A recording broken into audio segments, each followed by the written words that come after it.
그리고 요즘 이 별명이요. 팽역배가 뭐냐면 팩트로 두드려 팬다고. 손 의원이. 예를 들어서 이 가까운 분이거든요. 두 분이. 김종인. 보세요. 얼마나 가까워 보여요.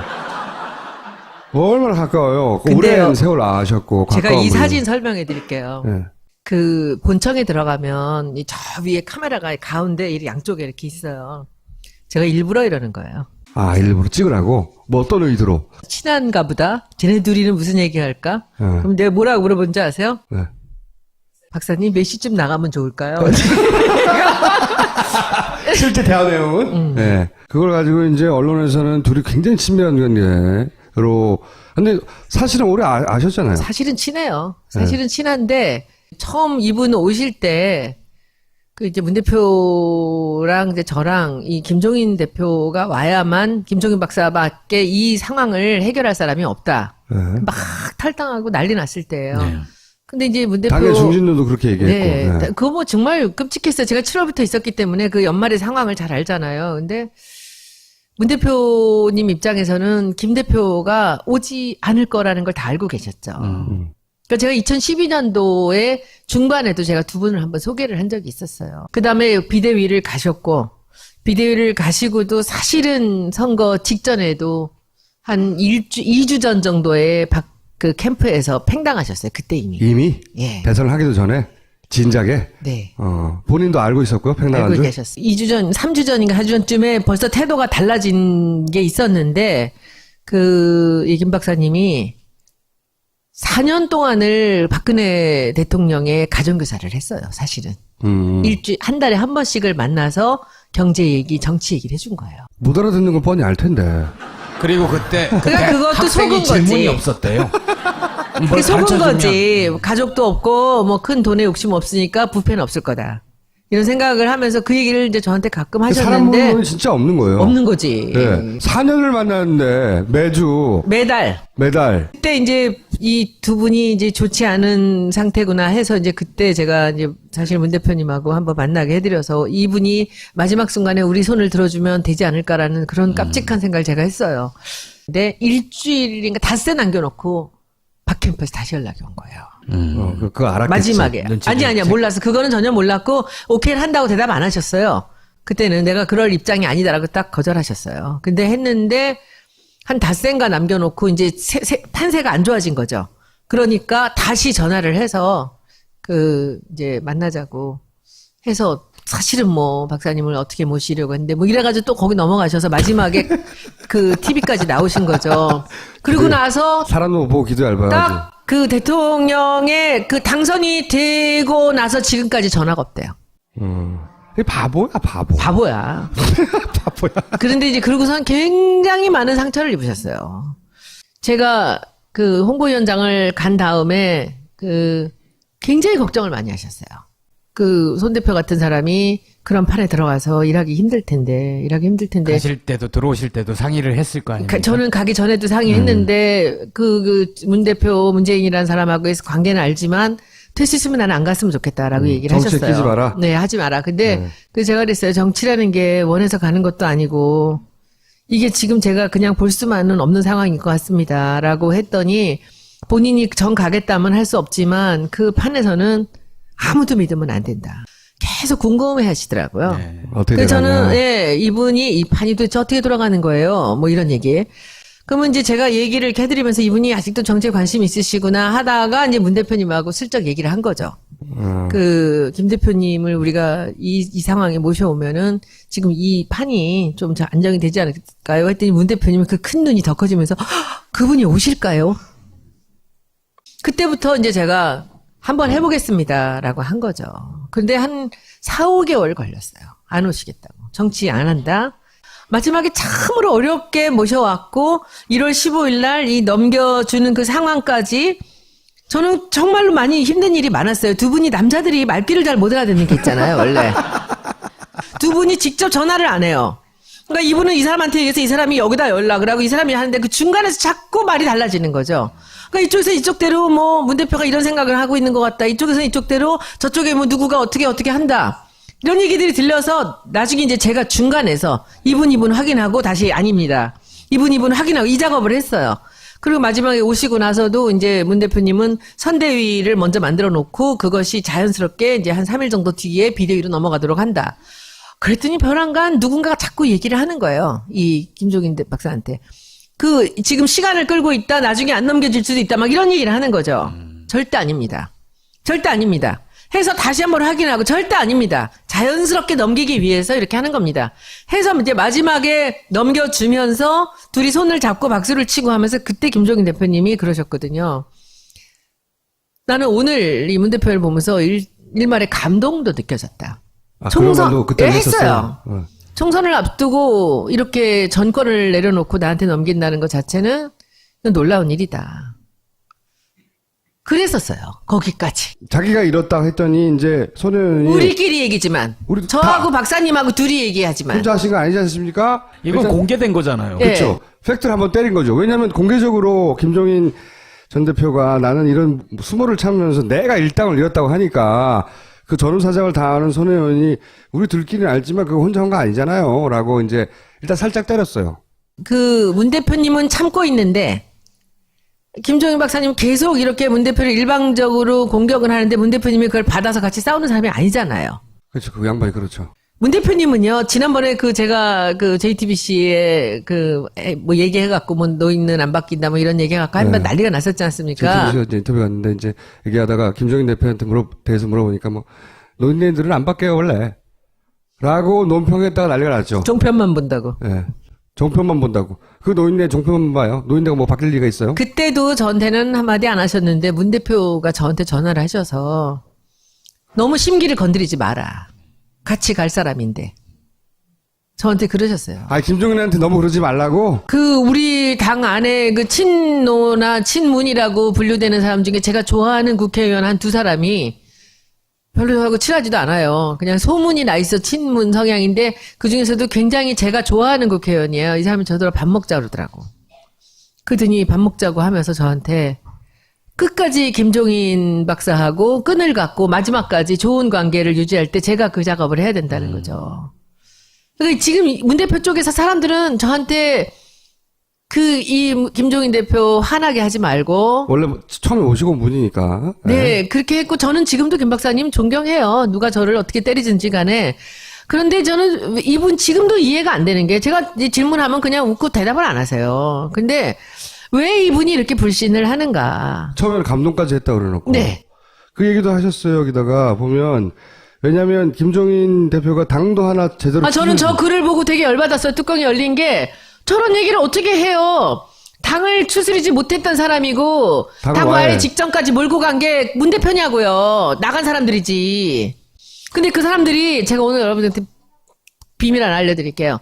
그때 온갖 일을 다 당했지 않습니까? 바로 옆에 있는 원내대표가 맨날 최고위 때마다 까고. 원내대표 이종걸 원내대표. 그리고는 그런데 안철수 의원을 설득하려고 굉장히 많은 노력을 하셨었어요.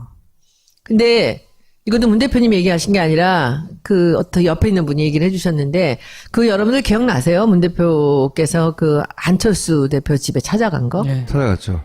찾아가서 뭐 했게요? 초인종을 눌렀죠. 네. 문 열었게요? 안 열었게요? 안 열었죠. 안 열었죠. 주머니에 사퇴한다는 이걸 갖고 갔대요. 프린트해서. 가서 만나면 내가 내려놓을게 네가 해라. 큰일 날 뻔했네. 근데 문을 안 열어줘서 안 주고 왔는데 아무 대안이 없었던 거예요. 이 상황에서. 당도 하나 제대로 추스리지 못했고 당 와해 직전까지. 그 순간에도 안철수 의원 말고 딴 사람들한테는 넘겨주지 않으려고 생각했던 거예요. 그래서 그 중에서 안철수 의원은 그래도 이 중에선 제일 믿을 수 있겠다 해서 내가 당신한테 당대표를 넘겨주고 그러면 사퇴를 하겠다라는 걸 들고 갔는데 문을 안 열어줬는데 결국 지금 안철수 의원도 팽당하게 생겼지 않습니까? 근데 이런 상황에서 김종인이라는 사람 지금 우리 당의 지지자들이 얼마나 김종인 대표를 싫어합니까? 저까지 같이 싫어하죠. 근데 저는 지금도 김종인 대표에 대해서 저는 끈이 있어요. 저는 이분에 대해서 제가 그랬어요. 김종인 대표한테 마지막 순간까지 김 대표를 다 버리고 다 떠나더라도 그 옆에 마지막 남아있을 게 저하고 주진영만 남아있을 겁니다. 네, 청문회 때 화제가 됐던 주진영 씨. 주 박사도 사실 뭘 바라고 들어온 건 아니었죠. 그런데 실제로 저는 비례대표 줄 줄 알았어요. 얘기가 있었죠. 근데 안 하더라고요. 근데 그런 안 취식으로 줬다면 김종인 대표가 안 줬다는 안 준 거예요? 거죠. 김종인 대표가 데려오지 않았나요? 처음에? 데려왔죠. 왜 그랬죠?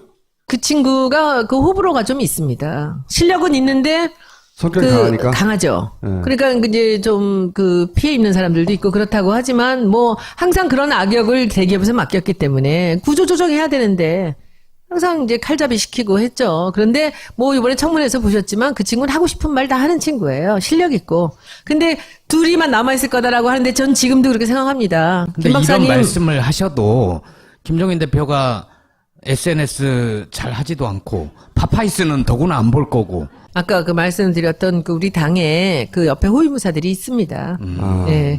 그리고 정보들 다 듣고 있을 거예요. 근데 뭐 저한테는 얘기 안 하십니다. 뭐 제가 무슨 굳이 김 박사님한테 흠잡을 일을 한 건 없으니까. 근데 이 얘기도 있는 그대로예요. 그러면 당을 직전까지 와이 직전까지 몰고 갔다? 그리고 뭐 이걸 추스리지 못했다? 근데 그 이분을 너는 누구도 찬성하지 않던 이분을 모셔왔잖아요. 문 대표가. 저는 하수인을 했고. 근데 왜 그러신 것 같아요? 저는 지금도 그렇게 생각을 합니다. 이분이 자기가 무슨 대권 욕심이 있고 그런 거는 아니라고 봐요. 이분은 자기가 대중적인 그 지지도나 대중성이 없다는 걸 잘 알고 계세요. 근데 이분은 경제학자잖아요. 그러니까 경제민주화에 대해서 굉장히 그 다급한 마음이 있습니다. 근데 그동안 대통령이 DJ 때부터래요. 그 이분이 노태우 대통령 때 경제수석을 굉장히 잘했잖아요. 지금 안종범하고 비교해보면 정말 잘했거든요. 그때 많은 일들을 이뤘는데 내가 이 세상을 떠나기 전에 경제민주화를 지금 준비해 놓은 걸로 완성을 해서 우리나라를 살리겠다는 생각을 하는데 대통령 되기 전에는 박근혜까지도 다 이분한테 같이 일을 하자고 해놓고 되고 나선 다 배신 때렸잖아요. 경제민주화를 잘할 사람이 반기문이라는 것도 너무 웃기잖아요. 아, 근데 그거는 이런 거죠. 지금 김 박사님 입장에서는 그 내각제를 해서 총리가 되면 대통령이 나를 어떻게 못할 것이다라는 생각을 하시는 거 아니겠어요? 본인이 총리가 되면? 그렇죠. 아, 대통령은 아니고 총리 욕심은 있어요? 총리 치는 거지 대통령 아무나 시키면. 네. 그러니까 지금 이렇게 세 사람이 내면 니들이 경쟁해. 그럼 니들이 적당하면 내가 대통령 시켜줄게. 내각제 만들어서 나 총리. 그거죠. 이분은 지금 그 계산이라고 저는 생각이 들어요. 근데 그러면 뭐 정치에 욕심이 없는 게 아니잖아. 내각제가 돼서 경제민주화를 하기 총리가 해야 위해서, 된다는 거지. 하기 위해서 내가 총리가 돼야 되기 때문에. 그치, 대통령은 내가 찍는다는 거지. 욕심이 넘친 노욕 맞는데, 그러면? 근데 거기 우리 당이 이미 30명 정도가 많이 동조를 하고 있잖아요. 그런데 왜 문재인하고는 그렇게 척을 지냐고. 문재인 쪽에서는. 왜냐하면 네. 그 이유는 딱 하나예요. 내 힘을 빌지 않고 대통령이 될 수 있는 사람은 그 사람 하나거든요. 정답! 근데 다른 사람들 4명은 다 이분이 도와야만 대통령이 될 수 있는 거예요. 그러니까 하는 거죠.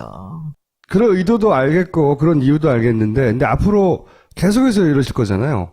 이분이 지금 하는 페이스를 보면, 앞으로 대선이 다가오면 다가올수록 더욱더 문재인은 안 되고, 지금도 당장 자기 당인데, 자기 당의 후보는 냅두고, 아직 정치 제대로 선언도 안 한 사람도, 그 사람이 괜찮다고 계속 얘기하고 있잖아요. 그러니까 이 사람 괜찮았다고, 이 사람 괜찮다고 그랬다, 이 사람 괜찮다. 그렇죠. 너도 할 수 있어. 4명이에요, 지금.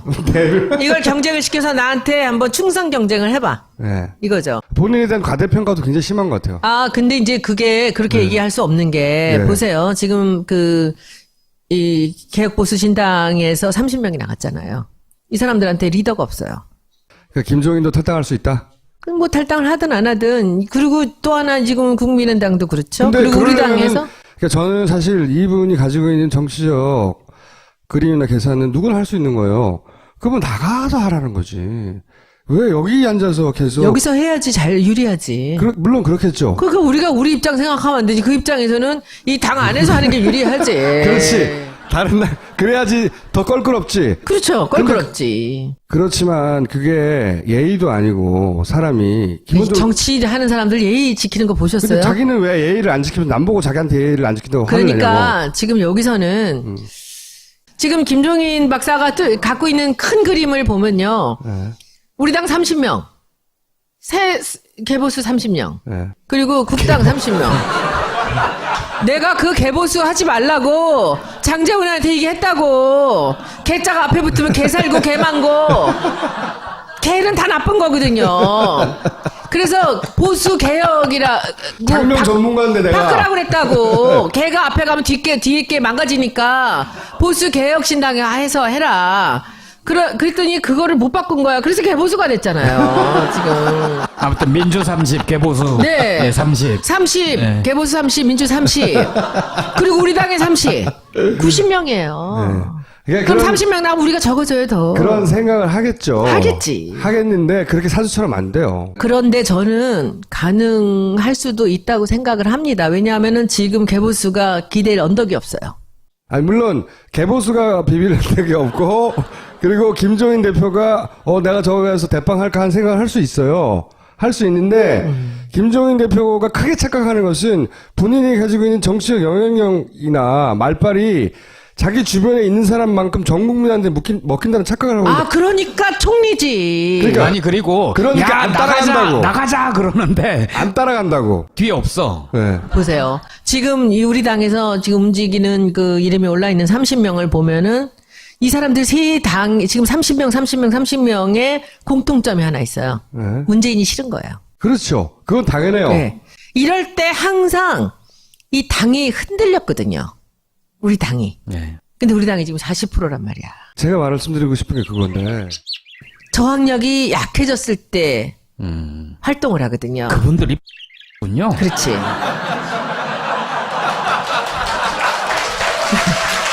그런데 지금 저항력이 강하다는 얘기죠.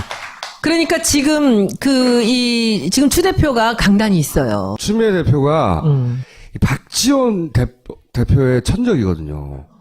너무 좋아 둘이 싸우는 거 보면 박지원 원내대표가 남자 정치인들 대부분을 구워 삶아요. 점점 먹어요 진짜. 진짜로 다 점점 먹는데 추미애한테는 안 통해. 그래서 그렇게 추미애를 싫어해요. 왜냐하면 예. DJ하고 얘기에서도 추미애 대표가 밀릴 게 없거든요. 저는 추미애 대표랑 지난번에 그 워크숍 갔다 무등산을 같이 밤에 올라갔어요. 판사가 아무나 되는 건 아니잖아요. 판사 됐고 이쁘고 똑똑한데 20대에 딱 버리고 나왔잖아요. 김대중 대통령 보고. 그래서 왜 그랬냐고 제가 물었어요. 그랬더니 대답을 안 해요. 그리고 뭐라 그러냐면은 제 위에 상사가 제가 나가고 나서 2달 동안 술만 마셨대요. 이렇게 얘기를 해요. 그 상사가 너무 이뻐한 거야, 다들. 박지원 대표가 아무리 DJ를 팔아도 김홍걸 위원장이 뭐라고 얘기하면은 아버지 얘기니까 하듯이 대행하죠. 추미애 대표는 정말 그 적자 중에 적자거든요. DJ한테는. 그러니까 뭐라고 꿀릴 게 없어. 이 사람은 굉장히 뭐랄까 열등감이 없는 사람이에요. 그분의 단점도 있어요. 단점도 있는데 지금 탄핵 정을 되돌아보시면 몇 번 욕먹었잖아요. 크게. 근데 본인이 자기가 가지고 있는 정치적 역량만큼은 대중을 설득하는 능력도 떨어지는 부분이 있어요. 그게 이제 그 얘기를 제가 해드릴게요. 이게 몇 번 이제 우리 추미애 대표도 여러 가지 결정을 내리고 뭐 누구한테 인사를 간다는 뭐 이런 걸로 이제 욕을 많이 먹었잖아요. 근데 그 정말 엉뚱한 저만큼이나 이상하게 엉뚱한 우리 표창원 의원이 탄핵을 우리가 당론으로 정하지 않으면 탈당하겠다고 썼잖아요. 그랬었죠. 네. 그러니까 그 사건이 나오고 시끄럽고 막 이러는데 그 이제 최고위가 열린 거죠. 근데 최고위에서 어떤 일이 있었는지 모르겠습니다. 그런데 당론으로 12월 2일 정한 거예요. 그리고 의원총회가 열렸어요. 딱 갔는데 너무 의연하게 추 대표가 딱 나가더니 그 쫙 가라앉은 경상도 목소리로 네. 우리는 조금 전 열린 최고위에서 12월 2일 날 우리 당이 탄핵을 하는 걸로 당론을 정했습니다. 하실 말씀이 있으시면 해주십시오. 딱 들어가는 거예요. 그 정적이 흐르는데 보통 때는 막 의원총회 하면 서로 얘기하겠다고 난리거든요. 아무도 한마디도 안 하는 거야. 조용히. 제가 국회의원 되고 처음으로 손들었어요. 그렇게 되고 처음으로. 처음으로. 네. 제가 당에 들어온 이후로 최고의 결정을 하신 것 같습니다. 여러분들은 지금은 두려울지 모르나 우리가 이 당론으로 이렇게 정했다는 것이 나가고 나서 그게 2일날 탄핵이 되든 안 되든 우리가 이렇게 단호한 결정을 내렸다라는 것이 우리 지지자들로 하여금 우리한테 얼마나 큰 갈채를 보낼지는 지지율이 얘기해 줄 겁니다. 그리고 그날 이후로 네. 쭉쭉 올라가고 있죠. 쭉쭉 올라가기 직전에 박지원이 스텝이 꼬이기 시작한 거야. 그날 JTBC를 나간 거예요. 그랬죠. 버벅거리는 날. 그래서 이 허둥지둥 하던 거 있잖아요. 9일로 했다가 뭐 5일로 했다가 5일이라고 뭐 나중에 막 하다가 그 다음에 9일로 하고 거기서 꼬여버린 거야. 그러니까 추미애가 저 미운 추미애가 그 결정이 그 결정. 결정적이었어요. 그랬어요. 근데 그 결정에 그 추미애 대표가 얼마나 결정적인 결단을 내렸는가를 볼 수 있고 여기에 1등 공신 누구죠? 표창원이죠. 표창원 의원한테 제가 나중에 물었어요. 표창원 의원이 그 얘기를 썼을 때 자기는 탈당하겠다라고 얘기할 때 밑에다가 제가 댓글 달았어요. 탈당할 때 동료가 필요하시면 얘기하세요. 그리고 나서 나중에 물어봤어요. 어쩌려고 그런 무서운 카드를 던져요. 그랬더니 씩 웃더니 하는 말이 저는 정치 그만하려고 그랬어요. 국회의원도 던지려고 그랬대요. 그냥 이게 뭐냐면 국민들이 이렇게 원하는데 왜 당이 움직이지 않느냐는 거지. 근데 그날 이후로 우리 당이 자신감을 찾았어요. 그래서 30 안 나간다고요. 그래서 30, 90배 안 돼. 그래서 저는 이제 여러분들한테 부탁할 거는 특히 이렇게 총수님이나 이제 이런 분들한테 부탁할 거는 이 상대가 그렇게 잔수로 이렇게 이리 치고 저리 치고 찌르고 들어올 때는 맷집이 강해서 그냥 아무렇지도 않게 넘기던지 아니면은 그냥 같이 찔러야죠. 근데 지금 같은 이런 상황에도 제가 오죽하면 제가 나섰겠습니까? 가만히 있어요. 그러면 이럴 때 이제 제가 추 대표 같은 분이 이제 해야죠. 계속 이렇게 해당 행위 하시면 안 되지요. 라는 말을 그냥 최고위에서 한번 해야지. 다른 사람이 그렇게 해당 행위 하는 그런 얘기를 뭐, 이 당의 후보가 되는 누구든지 간에 그렇게 그 폄하를 하고 그렇게 직설적으로 그렇게 비방을 하면 그게 있을 수 있는 일입니까? 말도 안 되죠. 네. 왜 이분이 얘기할 때는 가만히 있냐고요. 우리 당도 가만히 있고 언론은 다 싸움하는 걸 좋아해요. 언론은 뭐든지 싸워야 좋아해요. 평화로우면 기사거리 없다고 맨날 한숨 쉬고 있거든요. 꼭 그렇지는 않습니다. 기자셨구나. 깜빡했어요. 김종인 대표가 자꾸 이러는데 손혜원 의원이 그 한계점을 넘어갈 때 끝장나겠네요.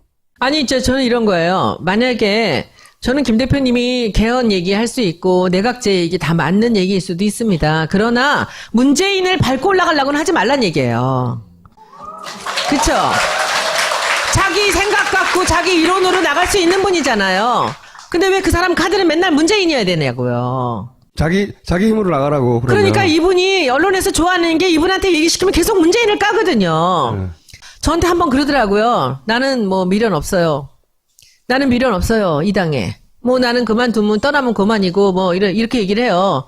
그래서 내가 뭐 다 정말 쓰러져가는 당을 이제 살려놨더니 뭐 이래요. 그래서 제가 앞에서 딱 그랬어요. 박사님 꼭 그렇게만 얘기하실 수 없는 게 박사님도 박근혜 비대위원으로 정치 인생 마감하셨는데 지금 야당 대표하셨지 않습니까? 지금 정점 찍으시지 않았습니까?